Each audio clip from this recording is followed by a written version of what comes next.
Hello everyone, welcome to ATPS online classes. आज हम class 10th chemistry का first chapter का टाइप्स ऑफ केमिकल रिएक्शन के बारे में डिस्कस करेंगे। लास्ट वीडियो में हमने combination reaction, decomposition reaction, displacement and double displacement reaction के बारे में डिस्कस किया था। आज हम स्टार्ट करते हैं एंडोथर्मिक रिएक्शन से।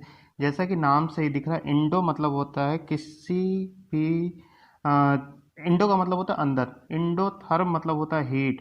जिस रिएक्शन में हीट या एनर्जी की ज़रूरत पड़ती है उसको हम लोग बोलते हैं endothermic reaction. Reaction in which energy is absorb are known as endothermic reaction. जिस रिएक्शन को करने में हीट एब्जॉर्ब हो या हीट को सप्लाई करना पड़े, इस टाइप के रिएक्शन को हम लोग बोलते हैं एंडोथर्मिक रिएक्शन। इसका एग्जांपल है फोटोसिंथेसिस। फोटोसिंथेसिस कैसे होता है? कार्बन डाइऑक्साइड एंड वाटर किसके प्रेजेंस में? सनलाइट के प्रेजेंस में। प्रोडक्ट हमारा क्या बनता है? ग्लूकोज C6H12O6 और ऑक्सीजन गैस। ये क्या है हमारा? Photosynthesis reaction. इसमें जो सनलाइट है, सनलाइट एज अ एनर्जी इस रिएक्शन को करने में यूज हो रहा है। तो इस रिएक्शन को हम लोग क्या बोले? Endothermic reaction. इंडो के बाद में आ रहा है एक्सोथर्मिक। एक्सो का मतलब होता है बाहर। जिस रिएक्शन को करने के बाद में एनर्जी रिलीज हो, लिबरेट हो, इस तरीके के रिएक्शन को एक्सोथर्मिक रिएक्शन बोलते हैं। Reaction in which heat is given out along with the product are called exothermic. जिस रिएक्शन को होने के बाद में एनर्जी रिलीज हो, उस रिएक्शन को बोलते हैं exothermic reaction. Reaction in which energy is evolve, जिसमें एनर्जी लास्ट में प्रोड्यूस हो, निकले, इस तरीके के रिएक्शन को हम लोग क्या बोलते हैं? Exothermic reaction. इसका एग्जांपल रिस्पायरेशन। रिस्पायरेशन क्या होता है? जो हम खाना वगैरह खाते हैं, खाने में जो भी ग्लूकोज होगा वो ग्लूकोज क्या करता है? Glucose C6H12O6। और ये जो फोटोसिंथेसिस प्लांट या एटमॉस्फेयर में जो ऑक्सीजन, उस ऑक्सीजन का यूज़ करके जो रिएक्शन होता है वो बनता है carbon dioxide and water as a product plus energy. इसी एनर्जी का यूज़ हम लोग जो डेली काम करते हैं, जो भी काम करते हैं उसमें यूज़ करते हैं। जैसे बोल रहे हैं, लिख रहे हैं, जो भी काम कर रहे हैं उसमें जितनी भी एनर्जी की ज़रूरत पड़ती है, रिस्पायरेशन से एनर्जी हमको जो हमारी नीड है वो पूरी होती है। तो इसको हम लोग क्या बोलते हैं? एक्सोथर्मिक, क्योंकि इसमें एनर्जी रिलीज हो रही है। इसके बाद में एक और देखते हैं, burning of natural gas. Natural gas क्या है? मीथेन। मीथेन एक गैस है। मीथेन गैस को बर्निंग का मतलब होता है प्रेजेंस ऑफ ऑक्सीजन। ऑक्सीजन के प्रेजेंस में जलाया जा रहा है। तो मीथेन ऑक्सीजन के प्रेजेंस में जब जलाया जा रहा है तो कार्बन डाइऑक्साइड क्या बन रहा है? कार्बन डाइऑक्साइड बन रहा है। और वाटर क्या बन रहा है? वाटर। और प्लस क्या? एनर्जी। जिस रिएक्शन में एनर्जी रिलीज हो उसको हम लोग क्या बोलते हैं? Exothermic reaction. क्या बोलेंगे? Exothermic reaction.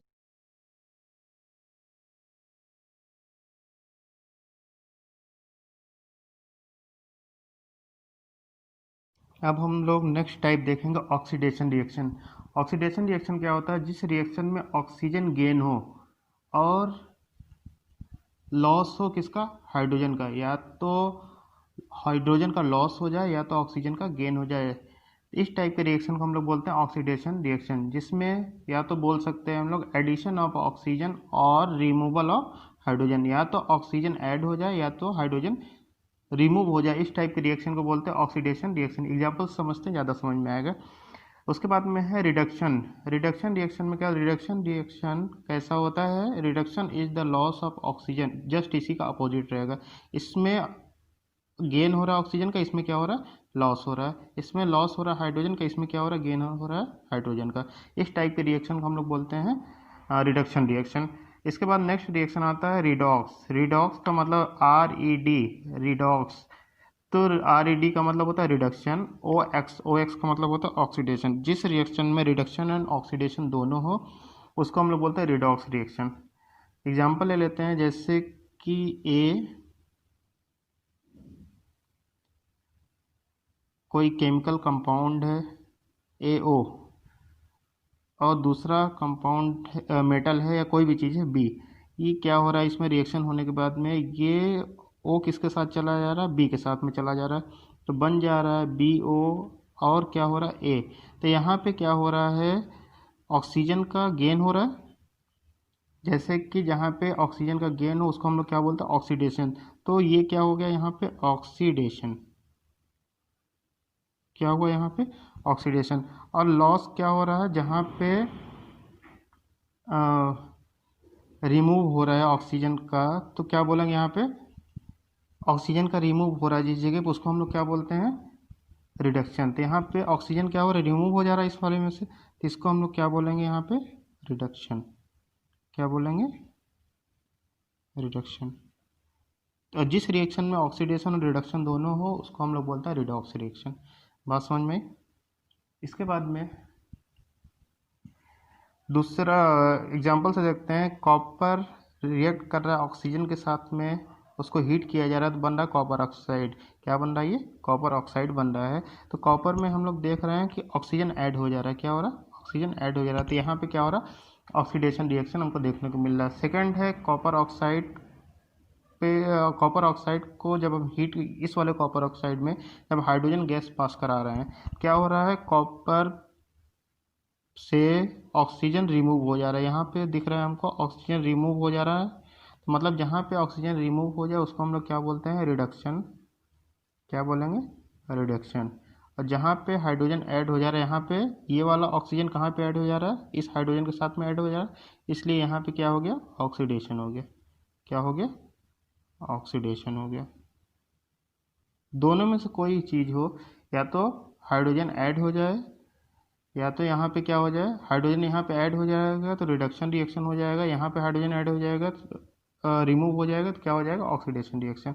यहाँ पे भी देख लेते हैं, इसमें भी क्या हो रहा है, ऑक्सीजन रिमूव हो रहा है। जहाँ पे ऑक्सीजन रिमूव होता है वहाँ पे क्या हो जाता है, रिडक्शन हो जाता है। तो यहाँ पे क्या हो गया, रिडक्शन। क्या हो गया, रिडक्शन। और यहाँ पे कार्बन के साथ में ऑक्सीजन जुड़ गया, ये ऑक्सीजन किसके पास चला, इस कार्बन के पास चला। तो यहाँ पे जहाँ पे ऑक्सीजन ऐड हो जाता है उसको हम लोग बोलते हैं क्या, ऑक्सीडेशन। क्या बोलते हैं, ऑक्सीडेशन। तो जिस रिएक्शन में, केमिकल रिएक्शन में दोनों रिडक्शन और ऑक्सीडेशन दोनों, उसको हम लोग क्या बोलते हैं, रिडॉक्स रिएक्शन। क्या बोलेंगे, रिडॉक्स रिएक्शन। बात समझ में आई? इसके बाद में हम लोग नेक्स्ट पढ़ेंगे,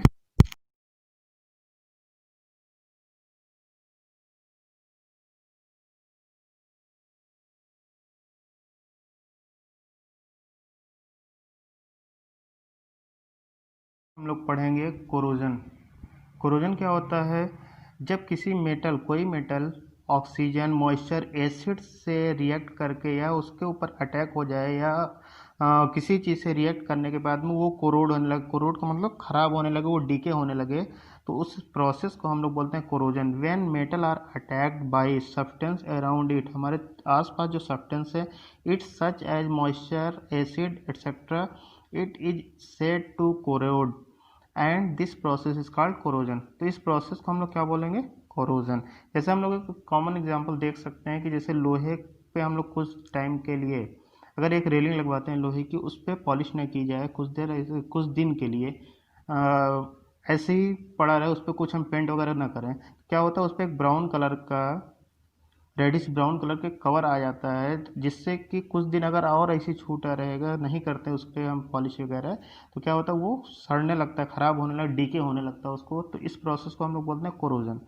तो corrosion cause damage to car bodies, bridge, iron railing, ships and to all object made of metals.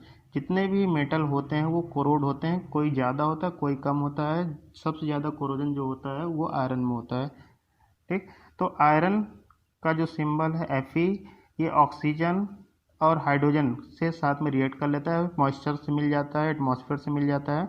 Oxygen atmosphere से मिल जाएगा, वाटर कहाँ से मिल जाएगा, बारिश के टाइम में या मॉइस्चर से मिल जाएगा। बनने के बाद में जो आयरन ऑक्साइड बनाते हैं उसको हम लोग बोलते हैं रस्ट, और उसका जो कलर होता है वो रेडिश ब्राउन। क्या होता है, रेडिश ब्राउन। एक चीज़ और है, किसी भी आयरन पे रस्ट लगने के बाद में उस आयरन का वेट जो होता है वो बढ़ जाता है, देखने में कमज़ोर हो रहा है, हल्का हो रहा है, लेकिन पहले के कंपेयर में उसका वेट ज़्यादा होगा। ये क्वेश्चन आ जाते हैं कभी कभी। दूसरा हम लोग देख लेते हैं कॉपर। कॉपर में कार्बन डाइऑक्साइड और वाटर के साथ में रिएक्ट करने के बाद में कॉपर ऑक्साइड बन रहा है, जो कि ग्रीनिश कलर का एक लेयर बन जाती है उसके ऊपर। इसी तरीके सिल्वर सिल्वर का जो कोरोजन होता है वो सल्फर के प्रेजेंस में होता है। सिल्वर सल्फर के साथ में रिएक्ट करने के बाद में सिल्वर सल्फाइड बना लेता है, जो कि ब्लैक कलर का होता है।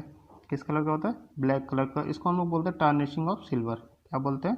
Tarnishing of silver. इसको हम लोग प्रिवेंट कैसे कर सकते हैं, कैसे बचा सकते हैं कि कोरोजन ना होने पाए? तो उस पर हम लोग क्या कर सकते हैं, ऑयल लगा सकते हैं, ग्रीस लगा सकते हैं, पेंट कर सकते हैं, वार्निश उनके सरफेस पे हम इन सब चीज़ों को लगाने से हम उनको कोरोजन होने से, कोरोड होने से बचा सकते हैं, प्रिवेंट कर सकते हैं।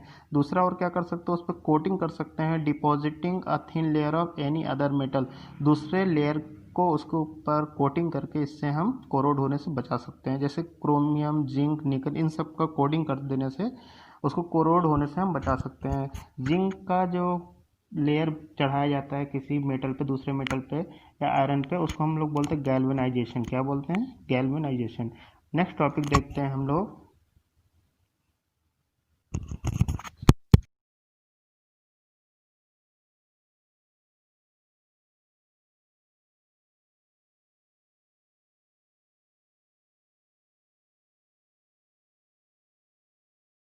रेंसिडिटी। रेंसिडिटी का मतलब होता है कि कोई ऐसा फूड हो जिसमें ऑयल या फैट हो। क्या हो? ऑयल या फैट। तो वो कुछ दिन तक अगर उसको ऐसे ही छोड़ दिया जाए या रखा रह जाता है तो उसमें ऑक्सीडेशन हो जाता है। क्या हो जाता है? ऑक्सीडेशन। ऑक्सीडेशन होने के बाद में उसका टेस्ट एकदम ख़राब हो जाता है, उसमें अजीब सी एक स्मेल आने लगती है। इस पूरे प्रोसेस को हम लोग बोलते हैं रैंसिडिटी। तो the taste and odour of food material containing fat and oil, जिस फूड में फैट एंड ऑयल हो, change when they are left expose to air for long time, लंबे टाइम तक, ज़्यादा टाइम तक एयर में रखे रह जाते हैं वो क्या होगा, फूड आइटम। तो उसमें से एक अजीब सी स्मेल आने लगती है, देखने में भी ख़राब दिखने लगता है। तो इसको हम लोग बोलते हैं rancidity. Rancidity it is cause due to oxidation of fat. क्या हो जाता है? फैट जो उस फूड में फैट और ऑयल है उसका ऑक्सीडेशन हो जाता है। It can be prevented. इसको हम प्रिवेंट कर सकते हैं, बचा सकते हैं एंटीऑक्सीडेंट डाल के उसमें। To the food material storing food in air tight container using flush bag with nitrogen gas. जैसे हम लोग चिप्स देखें हैं, तो चिप्स होता है, उस चिप्स में एक एयर भरी रहती है, तो उसमें क्या किया जाता है, उसमें से ऑक्सीजन गैस को रिमूव कर दिया जाता है। ऑक्सीजन गैस को ऑक्सीजन गैस को रिमूव करके उसमें डाल दी जाती है नाइट्रोजन गैस। नाइट्रोजन गैस क्यों डाली जाती है? क्योंकि नाइट्रोजन गैस एक इनर्ट गैस की तरह काम करता है।